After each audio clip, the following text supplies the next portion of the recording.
वीर अब्दुल हमीद एक ऐसा नाम जिसे भारत में शायद कोई ऐसा व्यक्ति नहीं होगा जो नहीं जानता होगा। वीर अब्दुल हमीद का जन्म 1 जुलाई 1933 ईस्वी को गाजीपुर जिले के धामपुर नामक गांव में हुआ था। अब्दुल हमीद रात को नींद में फौज और जंग के सपने देखते थे। वह सपने में देखते थे कि उनके हाथों में 12 बोर की दुनाली बंदूक है। वह सपने में ही दुश्मनों को भून डालते थे और जब घर लौटते तो धामपुर के लोग ढोल ताशे के साथ उनका स्वागत करने जाते थे। अपने इसी स्वप्न को पूरा करने के लिए अब्दुल हमीद 12 सितंबर 1954 को फौज में भर्ती हुए। संयोग से अब्दुल हमीद को अपना रण कौशल दिखाने का पहला अवसर जल्दी ही मिल गया। 1962 ईस्वी को हमारे देश पर चीन का हमला हुआ। हमारे जवानों का एक जत्था चीनी फौज के घेरे में था। उनमें हमीद भी थे। लोगों को यह मालूम नहीं था कि वह सांवला सलोना जवान वीर ही नहीं परमवीर भी है। यह उनकी पहली परीक्षा थी। वह मौत और शिकस्त के मुकाबले में डटे हुए थे। उनके साथी एक एक करके कम होते जा रहे थे। उनके शरीर से खून के फव्वारे छूट रहे थे, परंतु उनके मन में कोई कमजोरी नहीं आई। वे तनिक भी विचलित नहीं हुए। उन्हें उस समय देश के अतिरिक्त अन्य किसी का ध्यान नहीं था। वास्तव में वे तो एक सैनिक थे, असली हिंदुस्तानी सैनिक। उनकी मशीन गन आग उगलती रही। धीरे धीरे उनके गोले समाप्त हो गए। अब हमीद क्या करते? वे मशीन गन दूसरों के हाथ में कैसे छोड़ते? उन्होंने मशीन गन तोड़ डाली और फिर बर्फ की पहाड़ियों से रेंग कर निकल गए। वे ककरीली पथरीली जमीन पर जंगल और झाड़ियों के बीच भूखे प्यासे चलते रहे और एक दिन उन्हें एक बस्ती दिखाई पड़ी। थोड़ी देर के लिए उन्हें राहत महसूस हुई, किंतु बस्ती में जाते ही वह बेहोश हो गए। इसी मोर्चे की बहादुरी ने जवान अब्दुल हमीद को लांस नायक अब्दुल हमीद बना दिया। यह तारीख थी 12 मार्च सन 1962। इसके बाद 3 वर्ष में ही अब्दुल हमीद को नायक हवलदारी और कंपनी क्वार्टर मास्टरी भी हासिल हुई।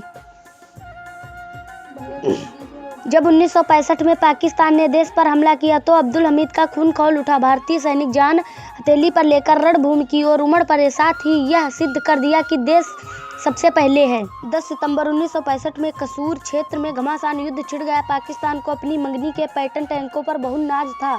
उन फौलादी टैंकों द्वारा सब कुछ रौंदते हुए भारतीय सीमा में घुस जाने की उनकी योजना थी, परंतु उनका हौसला भारतीय वीरों के सामने पस्त हो गया।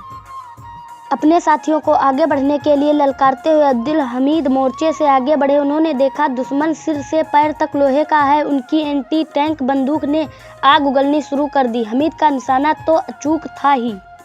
लोहे का एक दैत्य गिरा, दूसरा गिरा और तीसरा गिरा। आगे बढ़ो, हमीद ने जोर से नारा लगाया। क्षण भर में 3 टैंक बर्बाद हो गए। पाकिस्तान हमलावरों को मुंह की खानी पड़ी। उस समय हमीद ने ना जाने कौन सी अद्भुत शक्ति भर गई थी। वह अपने प्राण हथेली पर लेकर आक्रमण करते जा रहे थे। इसी बीच कोई चीज उनके सीने से टकराई। उन्हें दर्द का एहसास नहीं हुआ। क्षण भर में ऐसा लगा कि हर तरफ अंधेरा ही अंधेरा छाता जा रहा है। उन्होंने फिर आगे बढ़ो कहना चाहा, मगर होठों से शब्द ना निकल सके। इसलिए उन्होंने एक ऐसा शब्द कहा, अल्लाह, जिसमें होठों को हिलाने की जरूरत ही नहीं होती थी। यह शब्द इतना गूंजा कि रणभूमि की सारी आवाजें दब गई। हर तरफ सन्नाटा छा गया, एक अनंत सन्नाटा।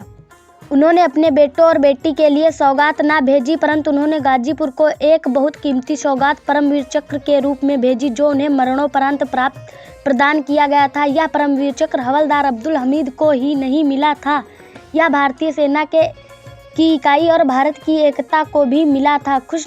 खुशनसीब है वह माँ जिसने शान से मरने वाले और अपने देश के लिए कुर्बान हो जाने वाले अब्दुल हमीद को जन्म दिया। देश की आज़ादी पर मर मिटने वाला वीर आज हमारे बीच नहीं है, किंतु अपनी देशभक्ति और बलिदान से वे आज भी अमर हैं। इनकी पावन स्मृति में हमें देश प्रेम और राष्ट्रीय एकता का गौरवमय संदेश लोगों को सुनाना चाहिए। सभी हिंदुस्तानी एक हैं, चाहे वह किसी भी मजहब के क्यों ना हो। हमीद की कुर्बानी इसकी जीती जागती मिसाल है। जय हिंद, जय भारत।